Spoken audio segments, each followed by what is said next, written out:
Evacuation warnings tonight in East County. The latest from firefighters as they try to contain a brush fire burning near Campo.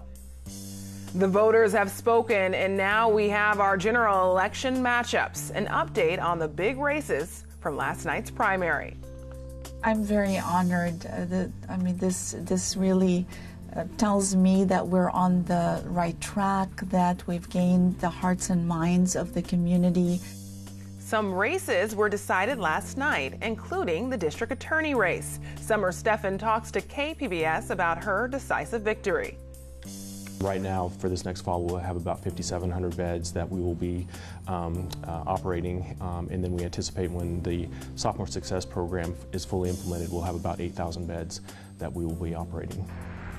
A new plan for campus housing at San Diego State University and how it could serve as a model for redeveloping Mission Valley. KPBS Evening Edition starts right now.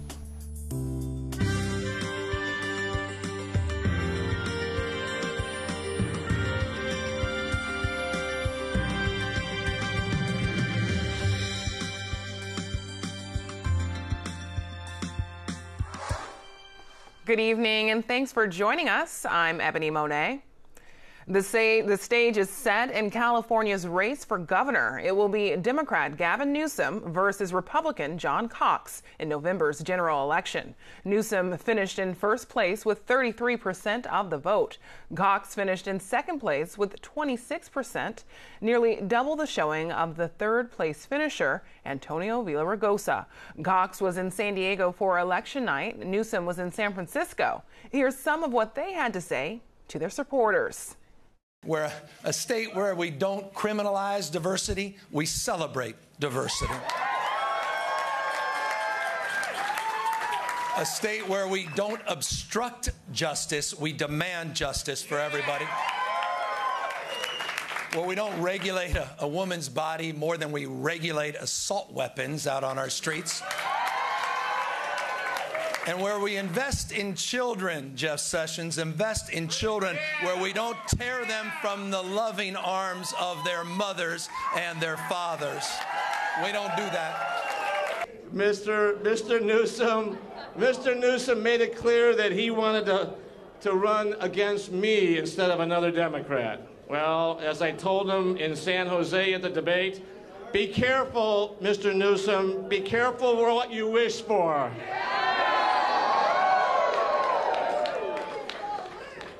Mr. Newsom and his corrupt cronies they did a bunch of ads touting their opposition to the president. Well, let's send him the very first message, and that is it wasn't Donald Trump who made California the highest tax state in the country. It was Gavin Newsom and the Democrats. The race for governor has the attention of President Donald Trump, who endorsed Cox and followed up with a tweet of congratulations this morning. Gavin Newsom replied and urged the president to come to California to campaign on Cox's behalf as much as possible.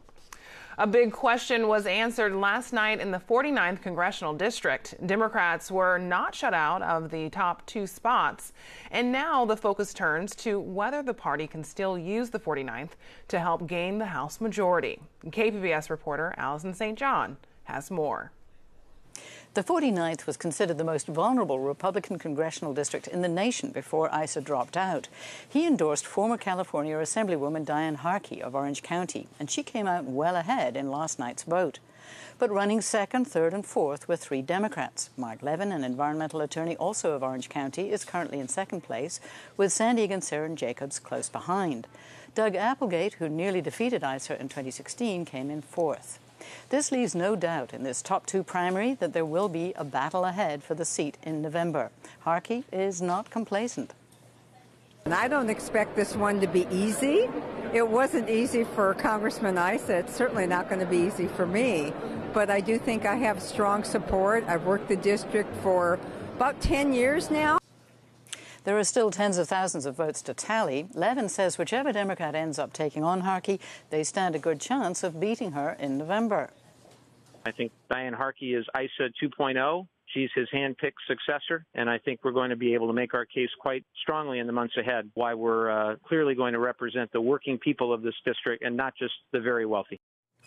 Voter registration in the district is still marginally more Republican, but Democratic registration has been gradually on the increase. Alison St. John, KPBS News.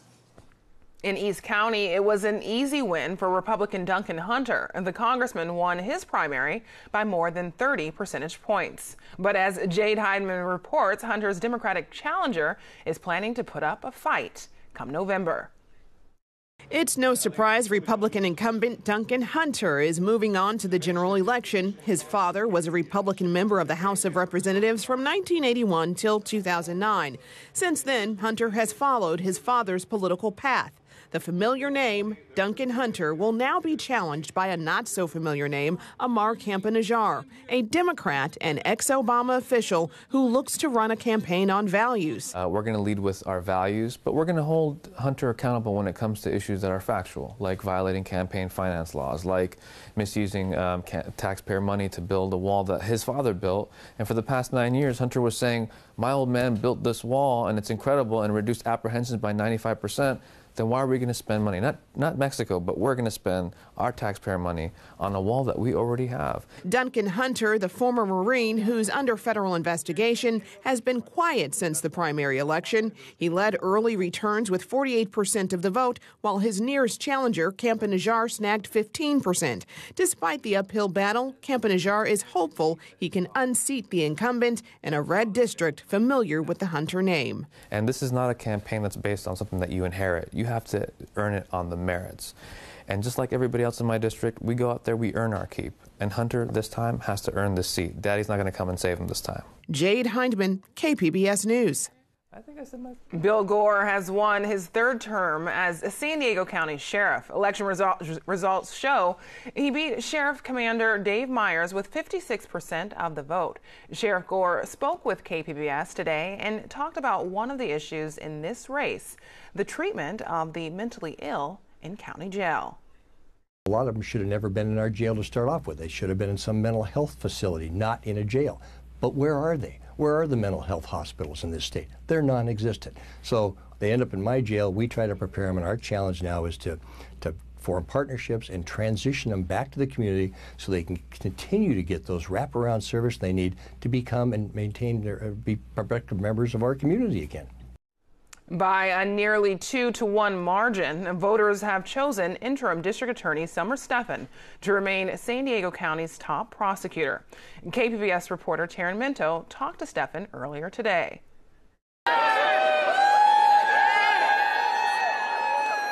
With all precincts reporting, Summer Stephan went from interim to elected district attorney with more than 60% of the vote. Well, I'm very honored.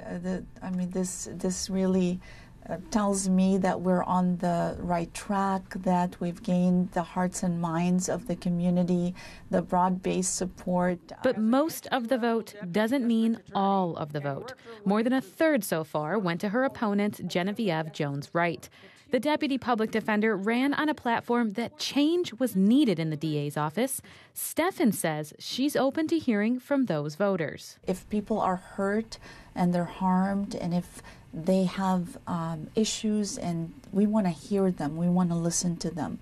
She says addressing that is partly up to her. I think what is really important, and something that I learned on this campaign trail, is that we need to, as a DA's office, I need to do a better job letting the community know about our innovations and our programs that create win-win solutions. Stephan says better communication is a top priority as she transitions from candidate to official. Part of the campaign process has been that I've had to establish a social media presence, which I've never had before. And, being that there's a lot of people that, as the prosecutor, there's, of course, always threats and different. That's just the price I pay for doing the job. But it's allowed very direct access where people message me with different things, and I'm able to screenshot that and send it to our team to look at a particular case, a particular unsolved cold case. I want to be able to find a way where the public can more directly access our office. She says she's open to suggestions. Taryn Mento, KPBS News. The races for 2 open San Diego County supervisor seats will be decided in November. One race is close, the other, not so much. KPBS reporter Eric Anderson has details. Republican Jim Desmond was a big winner in the District 5 race yesterday, but the margin of victory didn't preclude a runoff with either Michelle Gomez or Jim Kern. They are competing to fill the seat held for 23 years by Bill Horn. In the District 4 race, Democrat Nathan Fletcher holds the top spot heading toward the November runoff. The former assembly member says San Diego County voters are tired of all those Republicans on the Board of Supervisors. Heading into November, we have a county board that voted to spend San Diego's tax dollars supporting Donald Trump's agenda in San Diego. They're not spending those dollars in the neighborhoods. And so we want to see a fundamental change in the approach and the mission and the vision and the direction of the county. Fletcher will battle the second-place finisher, Republican and former District Attorney Bonnie Dumanis. She says it's time for the county to loosen its purse strings and put money into affordable housing. My top issue has been homelessness and also housing affordability, because they're part of the same crisis that exists right now. So I want to put money into having $100 million per year go towards affordable housing as loans, because they can leverage that for up to $400 million per year, and we'll be able to house, those that are either on the street or low income, about 1,000 a year. Former Democrat Assemblymember Lori Saldana finished third in that contest. The winner will replace Ron Roberts, who held that seat for 23 years. Both he and Bill Horn were forced from office thanks to recently passed term limit legislation. Eric Anderson, KPBS News. The November matchups are set for the San Diego City Council. Here's a look at who's advancing from the primary. In District 2, it will be Lori Zapp against Jennifer Campbell. In District 4, Myrtle Cole and Monica Montgomery. In District 6, Chris Cate and Tommy Howe.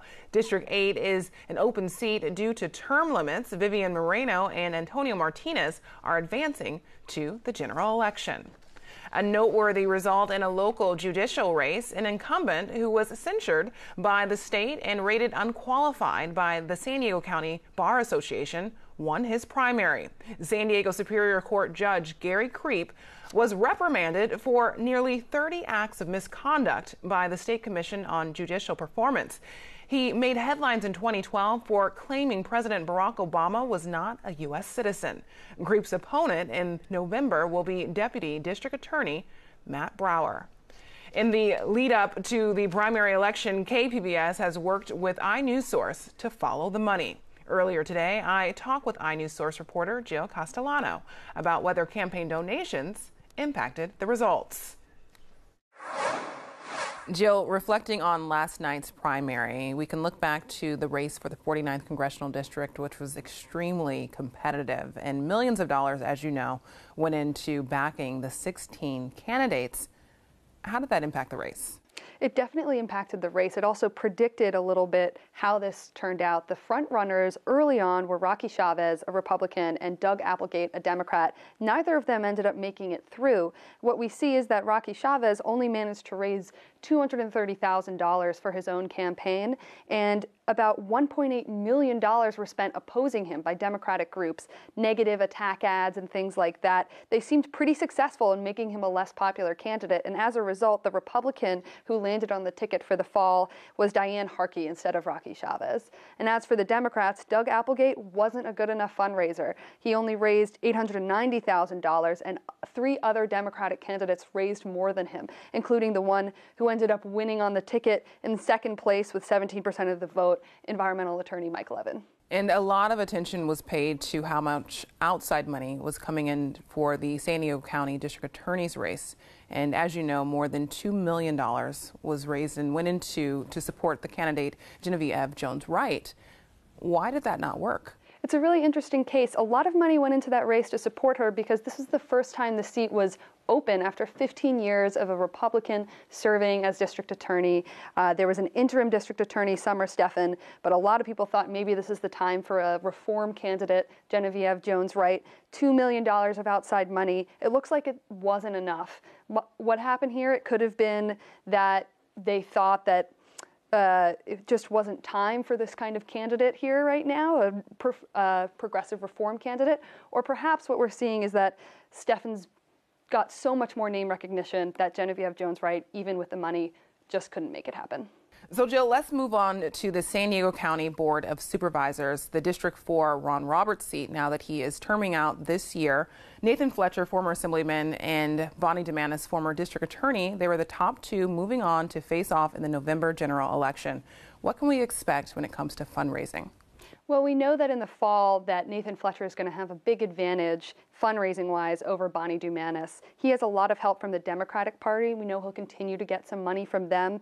Lorena Gonzalez Fletcher, his wife, is an assemblywoman in the California State Assembly. We also know that there's a lot of labor union money going to support him. And some of the labor union money that's been supporting the other Democratic candidates in this race might come forward and back him as well, knowing that he's the chance to flip this seat to a Republican. Meanwhile, Bonnie DeMantis only captured 27% of the vote, and she's the only Republican in the race. So it's going to be an uphill battle for her to get her name out there and get the attention so that way she can win the seat. Things might heat up. Very interesting. Thank you so much. iNews Source reporter Jill Castellano, thanks for joining us. Thank you for having me.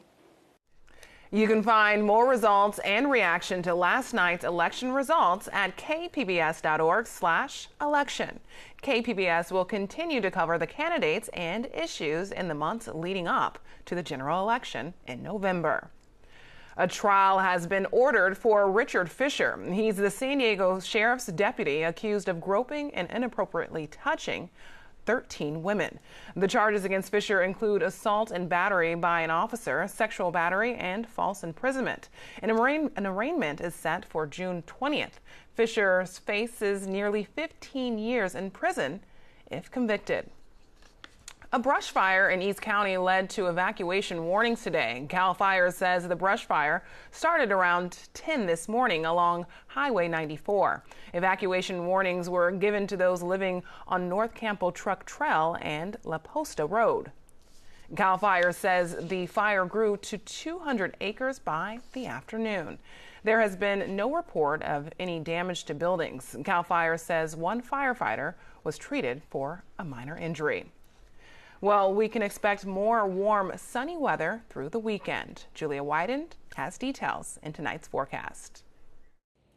Hi, good evening. Our morning June gloom continues. So as we head on into the start of your Thursday, expect to see a good amount of cloud cover in your coastal spots. Areas farther inland, though, should be staying rather clear. Into the afternoon, temperatures will be warming on up. In fact, we'll see those numbers coming up a little bit above average. For folks out in the desert areas, that means triple digits. And as we look out ahead into the next several days, we'll likely be staying dry. No showers in store. As we take a look at our current satellite and radar imagery, this is a blank slate here. Really not much to discuss on our map right now, and that goes for a lot of California. A couple little sprinkles up into northern Nevada, but really not too much of an issue. As we move on into the weekend in the Pacific Northwest, there will be a potent cold front dropping through that region. They'll experience rain and even some snow all the way down to pass level in the Cascades. Pretty interesting thing. You don't see that too often this time of year, but of course that will not be impacting us locally or even throughout the state of California. I think we'll be staying rather dry. Temperatures tonight will drop down to the low 60s under partly cloudy skies. As we look around the area, you'll see that coastal spots will be in the 50s. Off to our north, like Oceanside, getting down to 55 degrees. Taking you on into your daytime hours tomorrow, Oceanside up to 72. We'll be at 81 in Ramona. And hey, Borrego Springs, I mentioned those triple-digit temperatures. You'll be feeling that all the way up to 102 degrees. At the coast, again, looking at a little bit of a weekend warm-up here. Nothing too major, but we'll go from low 70s on Thursday to the mid and upper 70s for Friday and the weekend. Lots of sunshine expected in the afternoon. But again, the morning will start off with that very thick cloud cover. Farther inland, we don't have as much in the way of those clouds to worry about. Temperatures will be in the mid 80s for Friday and Saturday, low 80s on Sunday. That's after topping out at 78 on Thursday. And for the mountains, temperatures will be in the 70s. Folks in the desert region into the triple digits. I'm Judy Woodruff. Tonight on the NewsHour, key takeaways from this year's biggest primary election day, including contests in California. Coming up at 7, right after Evening Edition on KPBS. San Diego State University is working with a private developer to build university housing just a half block from the main campus. School officials say it's a similar kind of public-private partnership San Diego State plans to use to develop the Mission Valley Stadium site. KPBS reporter Eric Anderson has details. The Montage on College project is just a short walk south of campus. Scaffolding covers the outside of the 6th floor building, which will house students taking classes at San Diego State. This is our building. This will be the primary entrance. Bruce McKee is a project manager from Capstone Development Partners. Workers are pushing to open on schedule this fall, and he walks inside what will be the building's main lobby. As students walk in, they're going to be greeted with the administrative offices where San Diego State residential life staff as well as building maintenance and facilities staff will be, not unlike what a student would experience on campus entering a San Diego State University on-campus housing project. And that's one of the project's keys. The 300 or so students that end up living here should feel just like they're living on campus. These are a little more done. Watch your step, sorry about that. Even though Capstone is operating the complex on a 50-year lease. We've adopted the San Diego State University on-campus housing regulations, so they abide by the same regulations here that they would if they lived on campus. So when students lounge around the swimming pool-sized hot tub in the structure's central courtyard, it'll feel like an on-campus housing unit, not a private development located a short walk from the school.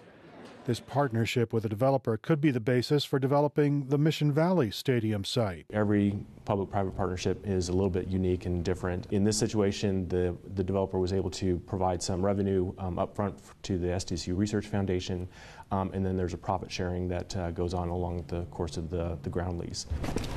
This is a new way to meet the school's appetite for campus housing. Hansen says the university wants units for many of its freshmen and sophomore students. 6 years ago, the school only had 3,200 beds. Right now, for this next fall, we'll have about 5,700 beds that we will be operating, and then we anticipate when the Sophomore Success Program is fully implemented, we'll have about 8,000 beds. SDSU has traditionally used revenue bond financing to build housing. There's a new West Campus tower. It's on campus and will be paid off with student rent over time. Like other campus buildings, the project is exempt from property taxes. But the Capstone development is different. Under this new approach to build housing, the developer leases the land, builds the structure, and manages the building for 50 years. Because this is student housing, Capstone gets a pass on paying property taxes, an important financial consideration for the developer. We've got a lot of experience in developing capital projects going back many decades. Robert Eaton is the California State University Assistant Vice Chancellor, and he says this kind of relationship might be new to SDSU, but it's been done at other CSU campuses. There are some types of projects that we do very well. There are other types of projects where we think maybe the risk is a little higher for us. Maybe it's a particular type of project that is not within our expertise. Eaton says CSU officials have approved more than 20 of these public-private partnerships. He says the Innovation Village at the Cal Poly Pomona campus and the StubHub Sports Center at the Dominguez Hills campus are just two. Both generate some property taxes. Those are excellent examples of what we've been able to do in our capabilities, and we can take that expertise and that experience and translate it to the vision of the university at the Mission Valley development. That's important because CSU trustees will have to sign off on any deals negotiated by San Diego State University. SDSU officials want to build more than 4,000 housing units in Mission Valley, including market rate, affordable, and student-faculty housing units. School officials are adamant that those projects will generate property taxes for the city. They also say that the public-private deals will eliminate the need to spend taxpayer dollars as those projects raise money to develop Mission Valley. Eric Anderson, KPBS News. KPBS is a service of San Diego State University. The California Coastal Commission is in Chula Vista today. They're examining the Navy's plan to limit the damage to marine life in the waters off the coast. KPBS military reporter Steve Walsh has the story. The Coastal Commission rejected the Navy's plan for handling wildlife off the coast of California. The Navy is in the middle of renewing its 5-year plan to minimize the impact of training on wildlife off the coast of California and Hawaii. Current plan is the product of lawsuits from environmental groups, which limited where the Navy could use explosives and sonar in breeding areas and other sensitive habitats. The Navy's current plan already uses marine spotters to detect marine mammals and turtles. The Coastal Commission staff recommended that expanding the areas where training exercise must be shut down if marine life is sighted within 2 kilometers. It would also prohibit the use of explosives and mid-range sonar to protect breeding and migration routes. But the Commission voted unanimously to reject the plan. The Natural Resources Defense Council testified those measures don't go far enough. The sonar use will disrupt the habitat of millions of marine mammals, including leading to potential hearing loss. Navy spokesman Alex Stone says they will continue to work with the Commission. The current plan expires December 25th. Steve Walsh, KPBS News. You can find tonight's stories on our website, kpbs.org/Evening Edition. Thanks for joining us. Have a great night.